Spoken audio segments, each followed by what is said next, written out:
తారీఖు సోమవారం సుప్రీంకోర్టులో జస్టిస్ సంజీవ్ ఖన్నా గారి ధర్మాసనం కోర్టు నెంబర్ 2 అందులో 1వ తారీఖు 1వ కేసుగా నేను ఈ ఆంధ్రప్రదేశ్ రాష్ట్ర ముఖ్యమంత్రి జగన్మోహన్ రెడ్డి ఎన్నో కేసుల్లో నిందితుడిగా ఉన్న ఈ జగన్మోహన్ రెడ్డి హైదరాబాద్ లో ఉన్న సిబిఐ కోర్టుకి సుమారు ఇంకా అన్ని కేసుల్లో కలిపి ఒక 3000 వాయిదాలు ఇప్పటి వరకు కోరటం జరిగింది అన్న దాని మీద త్వరితగతిన విచారించాలి అని ఒకటి, అసలు ఇన్నాళ్ళు కోర్టుకు వెళ్ళలేదు కాబట్టి అసలు బెయిల్ కూడా రద్దు చేయాలి అని ఇంకొకటి వేసిన పిటిషన్లు 1వ తారీఖు సెకండ్ కోర్టులో ఫస్ట్ కేసుగా విచారణకి రాబోతోంది.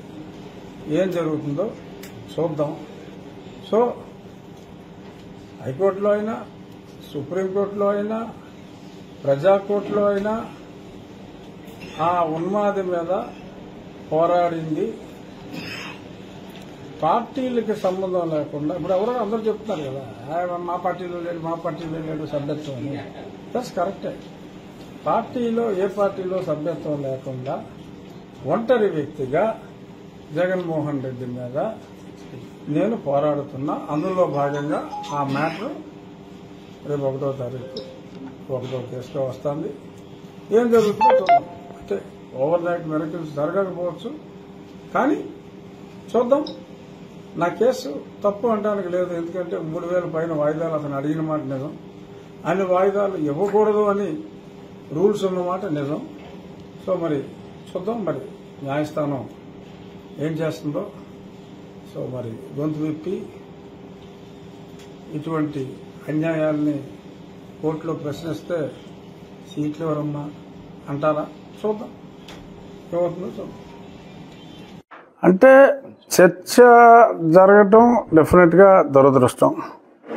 ఇది ఒక్కడు ఎక్స్పెక్ట్ చేశాడు ఇటువంటి చర్చ జరుగుతుందని రాష్ట్రంలో.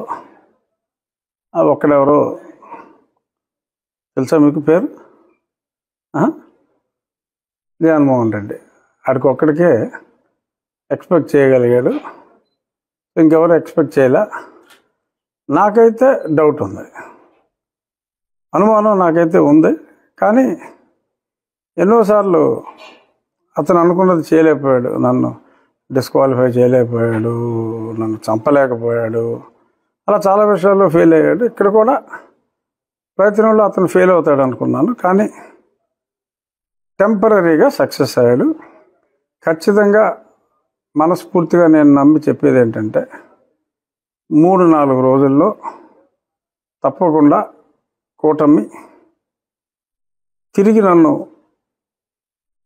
అది బీజేపీ కావచ్చు, టీడీపీ కావచ్చు, ఏ పార్టీ అయినా కావచ్చు, గతంలో నేను ఎందుకని చెప్పానో ఏ పార్టీయో నేను ఇప్పుడు చెప్పలేనని చెప్పింది ఈ ముందు చూపుతోటే చెప్పా.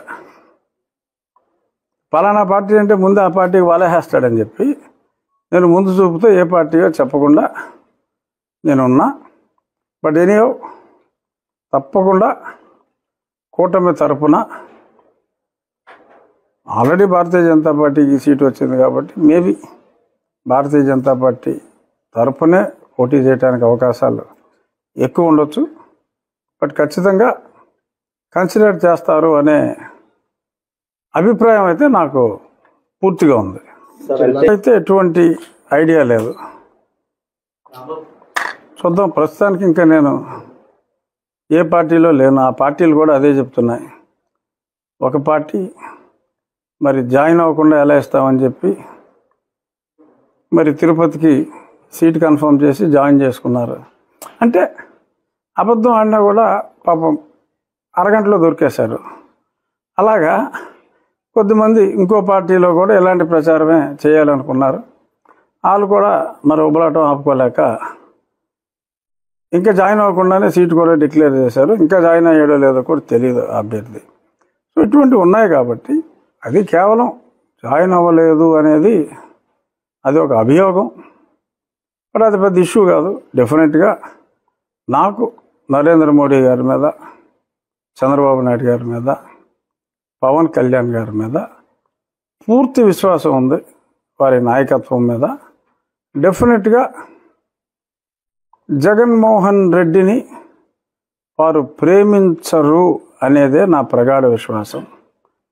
మొట్టమొదటిసారిగా ప్రజలందరికీ జగన్మోహన్ రెడ్డి అంటే ద్వేషం ఉంది చాలామందికి. బట్ ఆ ద్వేషం ఉండటం వేరు, మనసులో కుమిలిపోయినా అని అడగటం వేరు, అంటం వేరు. సో అది నేను అందరికన్నా ఓ సంవత్సరంన్నర ముందు ఎక్స్ప్రెస్ చేశా, అది ప్రజలకు తెలుసు. సో కాబట్టి జగన్మోహన్ రెడ్డి మీద జరుగుతున్న ఈ ప్రజా పోరాటంలో, ఈ ఎలక్షన్స్లో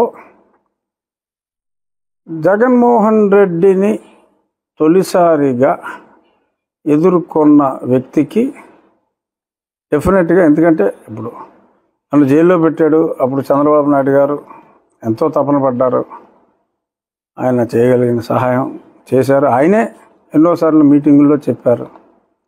మరి అంత సహాయపడిన వ్యక్తి నాకు ఎందుకు అన్యాయం చేస్తారు? అలాగే కేంద్రంలో ఈ పనికిమాలినోడు నన్ను డిస్క్వాలిఫై చేయాలని చూశాడు, కేంద్రం చేతిలో పని, ఇప్పుడు నన్ను చంపాలని చూశాడు, నాకు సెక్యూరిటీ ఇచ్చారు.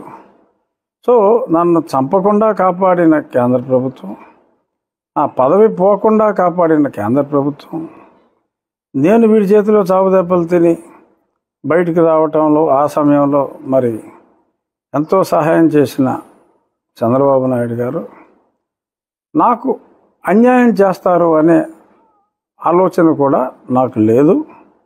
డెఫినెట్గా 3 రోజులు పడుతుందా, 4 రోజులు పడుతుందా, ఖచ్చితంగా కూటమి అభ్యర్థిగా నేను నరసాపురం నుంచే పోటీ చేయగలను అన్న విశ్వాసం నాకుంది. నాకన్నా ఎక్కువగా ఆ నియోజకవర్గ ప్రజలకే కాదు, రాష్ట్రంలో ఉన్న జగన్మోహన్ రెడ్డిని ద్వేషించే అందరికీ కూడా ఉంది. ఇంతమంది కోరుకుంటున్న నా కూటమి అభ్యర్థిత్వాన్ని ప్రజల మ్యాండేట్ కోసం ఇవాళ అందరూ ప్రతి ఓటర్ని కూడా కాలు పట్టుకుని బతిమాలవలసిన ఈ పరిస్థితుల్లో ఎంతోమంది యాంటీ జగన్మోహన్ రెడ్డి వ్యక్తులు ఉండగా, వాళ్ళందరూ నన్ను అభిమానిస్తూ ఉండగా, ఎలక్షన్లు గెలవాలనుకున్న ఎవరికీ కూడా నాకు అన్యాయం చేయాలన్న ఆలోచన రాలేదు. కొంత అబరేషన్ జరిగింది. వీరు భారతీయ జనతా పార్టీకి సీట్ కేటాయించడం, అక్కడ కేంద్ర ప్రభుత్వానికి అంటే కేంద్ర అధిష్టానానికి, రాష్ట్ర అధిష్టానానికి, బహుశా రాష్ట్ర అధిష్టానం నన్ను లైక్ చేసి ఉండకపోవచ్చు, what ever may be the reason. ఎందుకంటే నేను రాష్ట్రంలో లేను. రాష్ట్రంలో నేను ఎందుకు లేనో మీ అందరికీ తెలుసు. 18 ఎన్నో ఉన్నాయి కేసులు నాకు ఆ మీద ఇడిపెట్టినాయి. సో కాబట్టి రాష్ట్ర నాయకత్వంతో నాకు పరిచయం కానీ సాన్నిహిత్యం కానీ పెద్దగా లేదు. సో కాబట్టి అదేదన్నా ఆ కమ్యూనికేషన్ గ్యాప్ వలన నాకేదన్నా ఈ షార్ట్ గ్యాప్ ఆఫ్ అనౌన్స్మెంట్ వచ్చుండొచ్చు. బట్ ఒక రకంగా ఏది జరిగినా మన మంచిగా అనుకునేటట్టు నన్ను చాలామంది ప్రజలు, జగన్మోహన్ రెడ్డిని ద్వేషించే వాళ్ళు నన్ను ప్రేమిస్తున్నారు చాలామంది అని నేను అనుకున్నాను. కానీ ఇంతగా నాకు కష్టం వచ్చినప్పుడు నన్ను ఇంతగా స్వాంతన చేకూర్చడానికి కంటిన్యూస్గా వేలాది మెసేజ్లు ఎత్తగలిగిన ఫోన్లు ఎత్తా. మధ్యలో ఎవడో చెత్తన రావాలిగా, ముందు నీకు వచ్చింది అనుమానం, ఏం చేయమంటావు నువ్వు చెప్పు. నాకైతే అనుమానం రాలా, అందుకే నేను చేయాలో నాకు తెలియదు. సరే, భవిష్యత్తులో అంటూ ఎన్నికల్లో ఎంపీగా బయటకు వస్తారు, మళ్ళీ కూడా చేస్తారు. ఖచ్చితంగా నేను నరసాపురం నుంచి ఎంపీగా రావాలి. జగన్మోహన్ రెడ్డి అనేవాడు ఇక్కడ ఎన్నికల్లో ఓడిపోవాలి, రాష్ట్ర ఎన్నికల్లో అనేది మెజారిటీ ప్రజల అభిప్రాయం ఈ రోజుకి. సో డెఫినెట్గా వాళ్ళ కోరిక తప్పకుండా నెరవేరుతుంది అనేది నా విశ్వాసం. అది అతి విశ్వాసం కాదని నేను అనుకుంటున్నాను.